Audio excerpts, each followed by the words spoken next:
Alors je m'étais dit je ferais un maquillage plutôt simple et discret. Depuis que j'ai acheté mes liners là de toutes les couleurs, c'est un peu parti en steak honnêtement, ouais. On se retrouve aujourd'hui pour une nouvelle vidéo. Vous l'avez peut-être compris en voyant le titre et la miniature. On a affaire à un nouveau concept aujourd'hui. Alors c'est un concept, je veux le faire depuis grave longtemps, mais j'ai toujours eu la flemme de me renseigner. C'est très simple, dans cette vidéo on va prendre des princesses ou héroïnes Disney, et le but, ça va être de leur faire une tenue selon une certaine époque, qui sera tirée au sort. Alors à la base, ce concept je voulais le faire avec les différentes grandes périodes de l'histoire, donc préhistoire, antiquité, moyen-âge, époque moderne et époque contemporaine. Je sais pas exactement si on dit comme ça, mais vous m'avez comprise. Et du coup, justement, j'avais énormément de mal à me renseigner en fait. Alors je crois que j'ai déjà dû en parler sur cette chaîne, mais actuellement je suis en bac pro MMV, donc métier de la mode et du vêtement, donc je sais réaliser des vêtements et faire des croquis. Bah oui, j'en ai déjà parlé parce que justement j'ai déjà fait 3 vidéos sur le thème de la couture, et justement je me dis bah je sais faire ça, je m'y connais un peu dans ce domaine, autant l'utiliser. Mais le truc c'est que moi j'étudie plutôt comment on fait le vêtement et pas l'histoire de la mode. Donc justement les vêtements moyenâgeux tout ça, je ne m'y connais pas trop. Et je voulais pas juste faire des robes très clichés et tout, non je voulais vraiment faire quelque chose de fidèle à ce qu'était... Je voulais vraiment réaliser des tenues fidèles par rapport à l'histoire. J'ai du mal, oula j'ai du mal. Donc j'ai essayé de me renseigner, mais malheureusement je n'avais pas assez d'informations pour faire quelque chose d'original, mais pas cliché pour autant. Surtout par exemple en ce qui concerne la préhistoire, parce que bah en vrai la préhistoire, effectivement on n'a pas beaucoup de photos de cette époque, hein, c'est sûr. Du coup j'ai un peu modifié le concept et en fait j'ai juste pris toutes les décennies depuis 1900. Donc 1900, 1910, 1920, etc. jusqu'à 2020. Même si bon bah du coup ça fait juste 2 ans qu'on est dans cette décennie donc il n'y a pas grand chose. Enfin et encore non, cette décennie là elle a commencé bah qu'il y a 4 mois. Parce que techniquement les décennies c'est genre entre 1991 et 1900. Parce que techniquement les décennies c'est par exemple entre 1991 et 2000 et 2011, 2020. Mais bon bref vous m'avez comprise. Et donc voilà, je vais tirer au sort un personnage, une décennie, et je vais lui faire une tenue correspondante. Et alors évidemment le but c'est de faire vraiment une tenue qui correspond à l'histoire, mais également une tenue dans le style du personnage, et également encore une fois, ça fait beaucoup de également, une tenue qui est faisable ensuite. Le but c'est pas juste de dessiner une tenue, c'est vraiment de réfléchir à si après je voulais faire cette tenue. Alors je dis pas qu'on la fera, mais si jamais un jour cette chaîne explose un peu et j'ai les moyens, peut-être que je le ferai. Et d'ailleurs j'ai énormément d'autres idées avec ce concept là, donc justement une autre vidéo que je vais faire après, où c'est pareil, on prend les princesses et héroïnes Disney, mais on les habille selon le style de grands créateurs, genre Yves Saint Laurent, Jean-Paul Gaultier, Coco Chanel, Chantal Thomas, vraiment dans le style de ces grands couturiers. Et j'ai en plus encore eu d'autres idées, comme par exemple faire la même chose pourquoi pas avec les super-héros de Marvel et DC Comics. Genre si ça avait été Yves Saint Laurent qui avait fait le costume de Thor, enfin des choses comme ça. Donc ça après n'hésitez pas vous à me dire si ça vous plaît ou si ça vous intéresse. J'ai 2 épisodes de prévus, alors après comme ça me plaît j'en ferai sûrement d'autres dans tous les cas. Mais si ça vous plaît aussi, là j'en ferai beaucoup d'autres. Et du coup n'hésitez pas vous à pourquoi pas me dire ce que vous voudriez que je fasse. Comme par exemple là il y a 5 minutes j'ai pensé pourquoi pas encore une fois prendre les tenues des élèves de Poudlard, mais les faire toujours pareil selon le style des grands créateurs. Ou alors toujours prendre les uniformes de Poudlard, mais selon les uniformes dans d'autres pays, genre pourquoi pas japonais, tout ça. Mais évidemment tout ça en se renseignant sur le sujet, et pas juste en prenant les clichés connus. Je parle vraiment beaucoup avec les mains. Ou même mélanger les univers par exemple, genre si Elsa avait été Black Widow, des choses comme ça vraiment que j'adore faire, juste mélanger les époques, les univers, les personnages, c'est vraiment ce que j'adore. Donc n'hésitez pas à me dire si ça vous plaît, et à me donner en commentaire des idées que vous voudriez que je fasse. Alors du coup niveau princesse et héroïne j'en ai 18 actuellement, donc je vais faire en sorte de pas reprendre 2 fois la même, franchement je vais essayer de faire vraiment à chaque fois une princesse, une époque. Donc les princesses sont Blanche-Neige, Cendrillon, Aurore, Belle, Elsa, Anna, Jasmine, Pocahontas, Mulan, Réponse, Ariel, Tiana, Mérida, Vaiana, Esmeralda, Megara, Alice. J'ai pas beaucoup de souffle. Et si jamais il y a d'autres héroïnes pareilles que vous avez envie que j'ajoute la prochaine fois, je le ferai. Donc là on va commencer par tirer au sort nos 3 héroïnes, faut que je les note peut-être. Alors du coup pour cette vidéo là on va tirer ensemble les 3 personnages, les 3 époques. Alors du coup là on va tirer maintenant les 3 personnages et les 3 époques. Je vais commencer à réfléchir devant la caméra, mais ensuite je ferai toute la tenue dans la soirée, et comme il est déjà 21h30, je tournerai le reste demain. Mais vous en fichez, vous aurez tout d'un coup de toute manière. Donc première héroïne, alors... Pocahontas, bah je suis très contente, j'aime beaucoup Pocahontas. Bon toutes les princesses je les aime bien, enfin princesse, héroïne vous m'avez comprise. Deuxième héroïne... Esmeralda, bah je suis très contente également. Le Bossu de Notre-Dame c'est clairement un de mes Disney préférés. Et enfin dernière héroïne, Elsa. Bon bah très bien, parfait. Alors là en plus on a vraiment 3 héroïnes extrêmement différentes, vraiment c'est... différent. Donc maintenant on va tirer au sort les années, donc pour la première Pocahontas, ce sera la décennie 1920. Ah putain, la meilleure décennie. Alors par contre, c'est vrai que du coup, je l'ai pas précisé, mais du coup, la décennie, ce sera la française. Donc Pocahontas est une amérindienne, mais là, je la dessinerai dans le style français des années 20. C'est vrai que j'ai pas pensé à faire par pays, mais sûrement, je ferai un épisode 2 où là, par contre, chaque princesse correspondra vraiment à son bon pays. Donc ensuite, deuxième décennie pour Esmeralda, que là je peux dessiner à la française puisque ça se passe en France. 1950. Alors est-ce que je connais un peu 1950? Alors 1950 pareil, je connais pas, donc de 1950 à 1960. Là j'avoue que je ne connais pas beaucoup le style, mais bon, on verra bien. Et la dernière, Elsa. Alors Elsa, 1910. Bon, c'est très proche de 1920, mais on va faire avec. Donc de 1910 à 1920, et en plus si, je pense que ça va être une décennie intéressante, parce que justement en faisant mes recherches, j'ai un petit peu lu. 1910 c'est la seule que j'ai lue, et c'est une période où justement la mode elle s'était un peu absentée, puisqu'en 14-18 il y avait la première guerre mondiale, donc clairement la mode ce n'était plus à l'ordre du jour, et justement du coup je trouve ça vachement intéressant. Donc là je vais aller commencer à réfléchir à des idées. Alors pour ça par contre je vais un peu me changer, genre mettre en pyjama tout ça. Je vais terminer les autres vidéos que j'ai à faire parce que évidemment j'ai d'autres vidéos à tourner, mais j'aime bien être vraiment à l'aise, tranquille dans mon lit quand je crée des tenues. Et demain, je vous montrerai du coup tout ce que j'ai fait et pourquoi j'ai fait ce style de tenue, même si là, je sais pas encore ce que je vais faire. Mais vous aurez tout ça dans quelques minutes, voire même maintenant en fait. Hey, alors là on se retrouve un jour après, ou 2 jours, ou 3 jours après. Je sais plus, je perds la notion du temps en ce moment. Mais bon, pour vous, c'était il y a juste quelques secondes. Alors du coup, là, je vais commencer à chercher des idées simplement pour faire les tenues. Et voilà, je vais commencer à chercher, devant vous, même si j'ai déjà quelques renseignements de base. Donc alors la première, c'est donc Pocahontas qu'il faut habiller dans le thème des années 1920. Mais la mode de 1920 française, d'accord? Parce que je ne sais pas pourquoi. Alors, donc déjà, les années 1920. Alors oui, ma source principale, c'est Wikipédia. Est-ce que je devrais avoir honte? Je vous laisse en juger. Donc, la mode réapparaît, transformée par les privations. Les jupes se portent courtes, en dessous du genou. En dessous. Du coup, c'est pas très court. Le tailleur a été adopté, tenue de ville confortable et pratique. Grâce au grand paquebot qui relie l'Europe et les États-Unis, les deux continents s'influencent en termes de mode. Le sport et l'automobile influencent de plus en plus les vêtements, je n'arrive pas à parler, dites donc. Donc la silhouette est allongée et droite, le buste est plat, la poitrine gommée et la taille très basse. Alors oui, c'est les années 1920, mais on va pas prendre le cliché de prendre les tenues des années folles pour le Charleston, ça, tout ça, sinon c'est trop facile, bah oui. Là je suis en train de faire des recherches et je me dis putain dans quoi je me suis embarquée en fait. Et en dessous en fait c'est plutôt simple, hein. C'était des robes en dessous du genou, droite, donc qui n'était pas du tout cintrée. Et le tailleur était à la mode, le tailleur qui devrait revenir à la mode, parce que voilà c'est tellement beau, genre vraiment. Je vais pas vous mentir, en vrai j'ai pas mal d'idées non plus en fait, voire même pas beaucoup, vraiment pas beaucoup d'idées. Surtout que les seules photos qu'on a à cette époque-là, c'est des vieilles photos d'une qualité discutable. Hein. Après sinon en été, souvent les brides étaient découverts et du coup elles portaient des gants. Je ne sais pas si je vais reprendre cette idée. Ah je vous avoue là je me demande dans quoi je me suis embarquée en vrai. Ouais, dans mon cerveau ça me paraissait plus simple. Hein. Non voilà, alors là j'ai réussi à réunir quelques idées de base. Franchement ouais ça va, là finalement j'ai réussi à trouver des idées pas trop mal. Alors du coup évidemment le but c'est de mélanger du coup les tenues typiques des années 20 qu'on avait ensemble et le style de Pocahontas avec sa robe, son collier bleu, essayer de mélanger des éléments, des choses comme ça. Après en fait c'est vrai que Pocahontas c'est encore plus particulier parce que du coup elle a un style d'amérindienne vu qu'elle est amérindienne. Et malheureusement c'est vrai que moi en fait je me suis adaptée au style des années 20 mais des années 20 en France. Du coup c'est sûr que dans tous les cas ce sera pas parfaitement parfait. Mais bon ça c'est le genre de choses que je pourrais peut-être améliorer la prochaine fois que je ferai ça en fait. Donc c'est pour ça n'hésitez pas en commentaire à me dire qu'est-ce que vous aimeriez bien me voir faire en fait la prochaine fois que je refais ce concept. Alors du coup Pocahontas les seules idées que j'ai là c'est un chemisier un peu dans ce style là. Voilà un chemisier peut-être un petit peu dans ce style là parce qu'au moins les volants qui bougent un peu avec le vent, ça peut faire référence à Pocahontas. J'essaie de trouver des références là où je peux, soyez indulgents s'il vous plaît. Donc en plus en jaune un peu dans cette couleur là comme sa robe, peut-être rajouter une touche de rouge quelque part pour penser au tatouage rouge qu'elle a au niveau du bras. Un petit collier bleu et même rajouter du bleu je ne sais où pour son collier tout simplement. La jupe, je pense que je peux respecter la forme en pointe sur le devant ou sur le derrière qui remonte un peu sur les côtés. Même si du coup là la jupe elle sera beaucoup plus longue forcément. Oh je viens d'avoir une petite idée là, je vais la garder pour moi. Et après, on verra, j'ai envie de dire. Alors la prochaine, c'est Esmeralda dans les années 50. Alors au moins déjà là, on est bien différent. Déjà Esmeralda de base, elle a une tenue bien différente et plus chargée, donc je devrais avoir plus de facilité à mettre des références déjà dans la tenue. Et les années 50, c'est une année particulière. Non, au moins on est bien éloigné des années 20, donc déjà là ça va pas mal changer. Après, est-ce que ce sera plus facile ou pas? Je ne sais pas.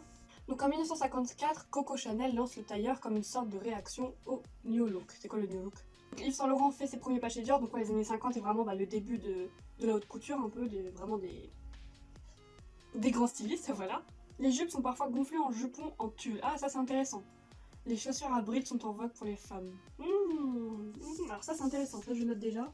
En plus Esmeralda il me semble elle a un corset, mais je sais pas si dans les années 50 le corset ça se faisait de moins en moins, ça se faisait même... S'il y en avait encore, je pense honnêtement quand je vois les photos. Ouais il y en avait encore. Ouais mais après il était sous le vêtement donc... Alors après par contre les épaules elles étaient pas spécialement dénudées, voire très rarement en fait, alors qu'Esmeralda si justement. En soi Esmeralda ça devrait déjà être un peu plus simple parce que rien que le haut qu'elle porte de base c'est une sorte de chemisier. Et bah, dans les années 50, ouais, il y avait pas mal de chemisiers. Ouais, ok, là franchement j'ai beaucoup plus d'idées. Là déjà ce sera plus facile, je le sens. Ah, il y a un truc intéressant. Là déjà j'ai un peu plus d'idées. Ça déjà, ouais, les années 50 déjà c'est quelque chose qui m'inspire un peu plus honnêtement. Du coup, bah, Esmeralda, je pense simplement lui faire une jupe violette un peu plus courte et peut-être plus... J'allais dire plus bouffante, mais en fait elle est déjà... Elle est pas près du corps sa jupe, c'est ça que je veux dire.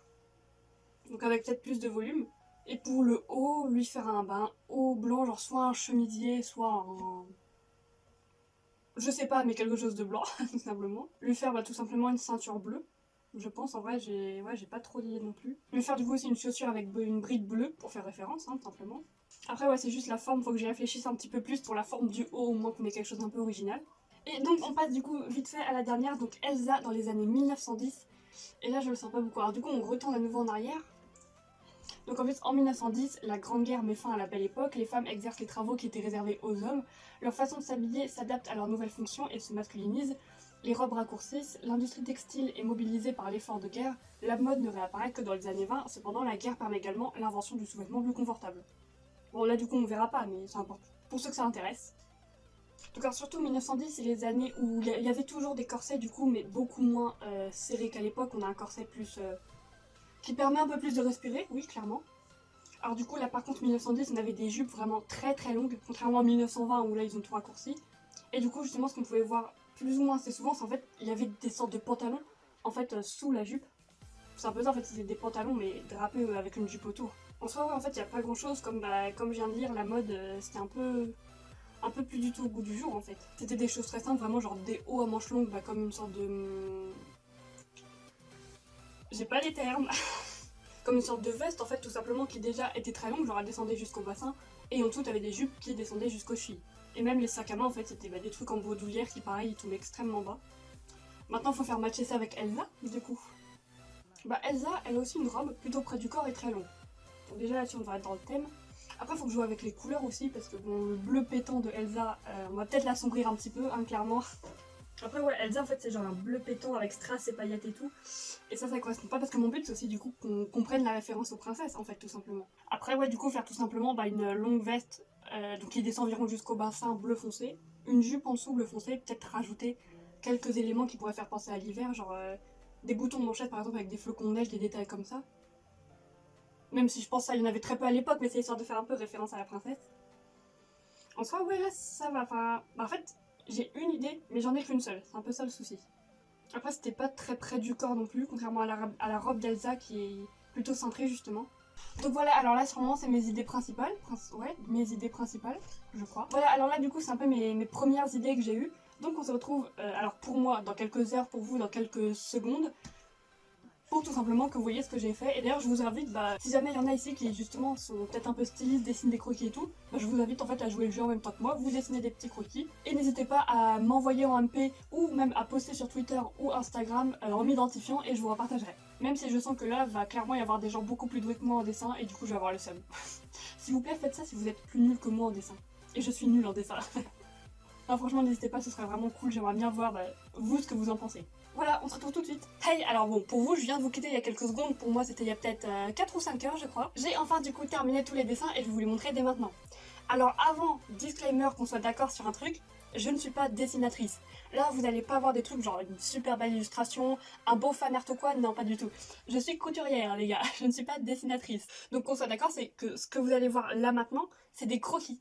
D'accord, c'est des croquis, donc des dessins, comme vous le voyez là, d'une qualité... Bon, ça c'est des exemples de croquis que j'aurais trouvé sur internet, mais je sais pas encore ce que je vais mettre. Donc là, genre, vous aurez juste une idée de base de ce à quoi pourraient ressembler les trucs, mais je ne suis pas illustratrice, c'est pas un super beau dessin que vous allez voir. Et donc également, le but c'est de faire référence aux personnages Disney, mais effectivement, vous allez voir que les tenues sont grandement modifiées, puisque tout l'intérêt c'est justement de les imaginer à une certaine époque. En fait, c'est un peu proche d'un Disney Bound pour ceux qui voient ce que c'est. En fait, le Disney Bound, c'est le principe de s'habiller en faisant référence à un personnage. Genre, tu veux t'habiller en Winnie l'ourson, bah tu mets un pantalon et un t-shirt jaune et une veste rouge par-dessus. Vous voyez le genre. Voilà, c'est un peu dans ce style-là. Mais j'essaye de faire du coup référence à certaines époques. Donc on va commencer sans plus tarder avec la première, donc c'était Pocahontas dans les années 1920. Et voilà le résultat.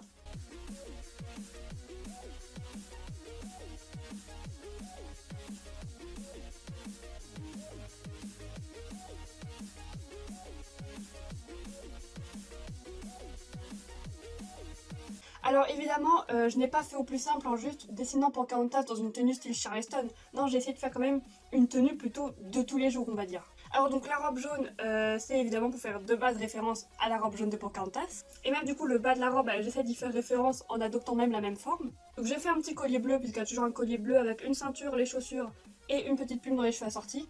Alors oui, par contre faites pas gaffe aux chaussures, vraiment. Les chaussures c'est le truc vraiment le plus je m'en fous pour moi. La plume également, bon bah pour ajouter un peu le côté légèreté quand même qui caractérise beaucoup Pocahontas. C'est d'ailleurs pour ça du coup là que la tenue est quand même plutôt légère. Et par-dessus une petite veste rouge comme on voyait à l'époque. Alors le rouge parce que je voulais absolument sur ses bras faire une référence au tatouage rouge qu'elle a. Donc du coup au final là c'est une très grosse référence quand même. Mais après de toute façon je voulais pas mettre trop de jaune non plus.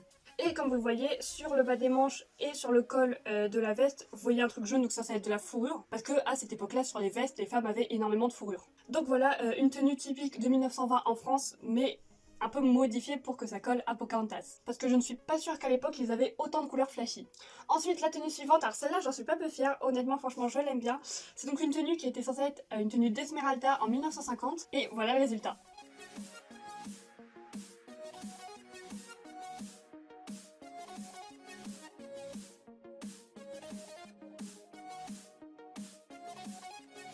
Alors celle-là honnêtement je crois que c'est ma préférée parce que elle fait vraiment, je pense qu'on reconnaît plutôt bien Esmeralda et c'est dans le style des années 1950. En même temps pour Pocahontas on passait d'une amérindienne à une tenue des années 20 en France donc ça faisait beaucoup de changements à faire. Là en l'occurrence je trouve qu'on la reconnaît plutôt bien.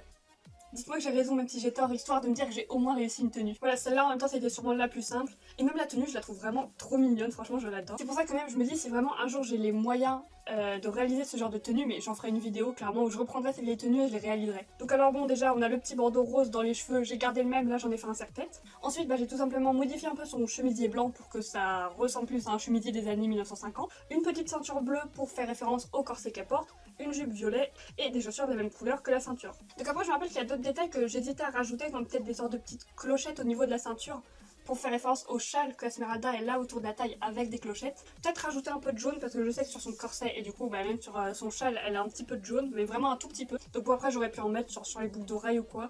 Des petits accessoires que j'aurais pu mettre mais j'y ai pas pensé vu que c'est pas la chose première que je fais moi les accessoires. Honnêtement il n'y a pas grand chose à dire de plus là-dessus, sur celle-là du moins. Je trouve que personnellement c'est ma préférée.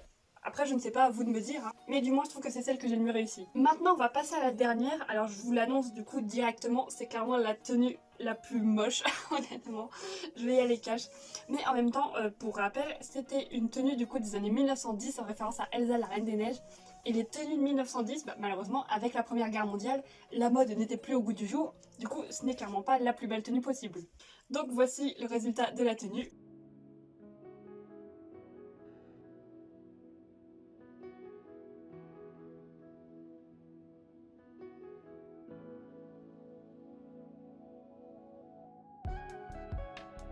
Voilà, alors comme je vous l'avais dit, du coup, c'est une tenue qui fait référence aux années 1910. Enfin, voilà, donc c'est surtout quelque chose de très simple et tout. Alors moi, du coup, j'ai essayé de mettre des couleurs, évidemment, dans les tons de la Reine des Neiges, de Elsa. Après, il y a d'autres détails que j'ai pas rajoutés, mais auxquels on aurait pu penser.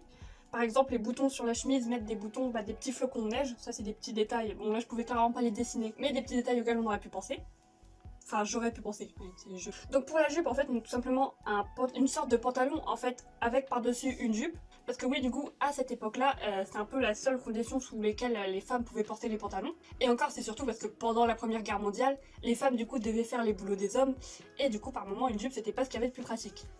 Bon, du coup, on leur mettait quand même une jupe par-dessus, hein, mais du coup, ça, c'était la tenue la plus courante qu'on pouvait trouver pendant la Première Guerre mondiale, qui a pris quand même une bonne partie de la décennie, et avec par-dessus une veste, vraiment tout ce qu'il y a de plus simple, avec des petites poches passe-poilées sur le devant de la veste. Bon, alors il y a juste que vous voyez ici le col, je l'ai fait dans des couleurs différentes, hein, pour éviter de pas faire trop ton sur ton. Et en dessous, un petit chemisier tout simple de l'époque, mais qui aurait été trop dur à dessiner, du coup je l'ai pas dessiné. Mais on peut imaginer en dessous qu'il y a un chemisier pareil typique de cette époque-là. Alors voilà, c'est tout pour cette vidéo. Alors il devrait y en avoir une deuxième dans le même genre, mais qui va sortir plusieurs semaines après celle-là, voire même le mois prochain en fait. N'hésitez pas à me dire ce que vous en avez pensé, mais en étant indulgent, hein, ce sont des croquis, encore une fois je ne suis pas dessinatrice. Désolée si vous attendiez à des belles illustrations, des choses comme ça, non, je suis couturière moi. Après le truc c'est que du coup en tant que couturière, j'ai vraiment fait une tenue là, déjà qui colle historiquement aux tenues de l'époque, mais surtout des tenues qui sont réalisables. Et que donc je pourrais réaliser, peut-être, un jour, qui sait. Donc du coup n'hésitez pas en commentaire déjà à me dire ce que vous en avez pensé. Est-ce que vous imaginiez des tenues dans ce style-là? Qu'est-ce que vous auriez pensé à rajouter ou qu'est-ce que vous trouvez en trop? Votre tenue préférée parmi les 3 que j'ai fait là? Ou encore n'hésitez pas à me donner des conseils pour améliorer le concept. Alors du coup par contre si jamais vous me donnez des conseils là pour le prochain épisode, comme je l'ai déjà tourné, du coup ils ne seront pas là, je ne prendrai pas compte de vos conseils vu que je l'ai déjà tourné. Mais pour après l'épisode 3 ou encore d'autres épisodes, si jamais le concept vous plaît, je prendrai en compte vos conseils. Et également si vous voulez que je le fasse avec des univers ou quoi que ce soit de particulier, je le ferai également. Alors j'espère que cette vidéo vous a plu, donc n'hésitez pas à me dire tout ça en commentaire, n'hésitez pas à vous abonner, mettre un pouce bleu, activer la cloche, comme d'habitude, et moi je vous dis à la prochaine. Allez boujou, je me suis connue au bureau.